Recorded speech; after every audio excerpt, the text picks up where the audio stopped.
Hello and welcome. You are watching the Short Essay 2 overview, which reviews the prompt, guidelines, and rubric for Short Essay 2. What is a close reading?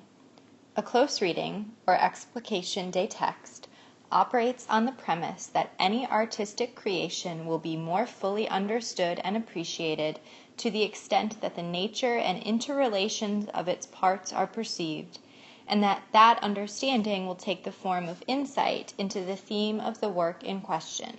This kind of understanding work must be done before you can begin to appropriate any theoretical or specific approach about the text. To explicate comes from the Latin explicare, to unfold, to fold out, or to make clear the meaning of. When you conduct a close reading, you observe facts and details about the text. Your aim is to notice all striking features of the text, including rhetorical features, structural elements, cultural references, and more. A close reading, however, is more than just a list of devices. A close reading strives to use your observations to draw a conclusion or interpretation. Ask yourself, what do my observations add up to mean? For Short Essay 2, you will subject one of the poems we've read so far to a close reading. You will not need to include any outside research. Rather, you will focus carefully upon the language of the text itself and show how the meaning is created. In your close reading, you may want to explicate the significance of a particular image or network of images, a particular scene or description, a structural feature, such as rhyme scheme or use of repetition, how the beginning or ending of an incident is framed, how a particular character is represented, or so on.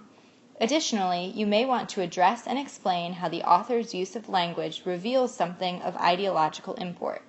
It's up to you what elements you focus on, as long as you use your observations to support your conclusion. A good close reading will include a thesis that is an assertion about the meaning and function of the text. It must be something you can argue for and prove in your essay. Evidence from the text. What specific words or phrases led you to have the ideas you express? Quote and explain. Analysis of that evidence. If the work were self-evident, then you could just turn in the poem as your proof. We know, however, that everyone reads poems differently. Thousands of people have written different ideas about these poems. Explain how you arrive at your ideas. Your essay must be a minimum of 500 words. Headers, title, works cited, entries, etc. are not included in the word count. You must follow MLA guidelines for formatting the document, the mechanics of your writing, in-text citation, and your works cited page. Be sure to include a document header, page number header, and a clear appropriate title. Use either Times New Roman or Cambria font size 12. Double space the entire document and remove extra spaces between paragraphs. You should submit your short essay as a .doc or .docx Word document. All short essays will be evaluated according to the Short Essay rubric, which you can find in our Course Information folder. For help with Blackboard, word processing software, and other technology issues, contact the UNCW Technology Assistance Center. I would also suggest utilizing the UNCW Writing Center for this essay. Be sure to also use the Resources Content folder for our course. Now let's spend some time conducting a sample close reading. Please note that this discussion is an example of the process you will go through to conduct a close reading and does not represent a formal essay. Use this as an example to show you where to start. Let's practice with Emily Dickinson's Tell All the Truth But Tell It Slant on page 946 of your textbook.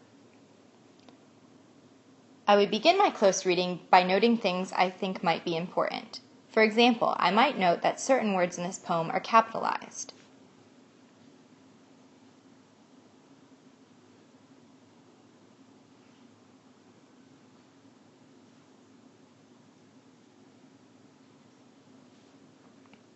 If I look more closely at these, I might note that she seems to be formalizing the importance of these words. For example, capitalizing truth makes it seem formal, specific, all-knowing, etc. I might then go on to look at the image of lightning being softened with a kind of description. I might note that she is euphemizing lying to show how something like a white lie or omission might be a good thing. I might argue that this image is particularly powerful because she uses the example of children, whom we associate with innocence, delicate nature, etc. I might then note that the image of lightning ties back to the word circuit, which is also capitalized. I might note that lightning makes me think of an electrical circuit, but also circumlocution, or telling something in a roundabout way. Again, this makes me think of the danger, importance, and the idea of the white lie. I might be ready now to form a conclusion or argument. I can argue here, as my thesis, that this poem is a proponent of white lies. I could back this claim up with the examples I've already discussed, as well as many others from the text. Again, what I've just done is an informal close reading. You will be formalizing this process for your second short essay.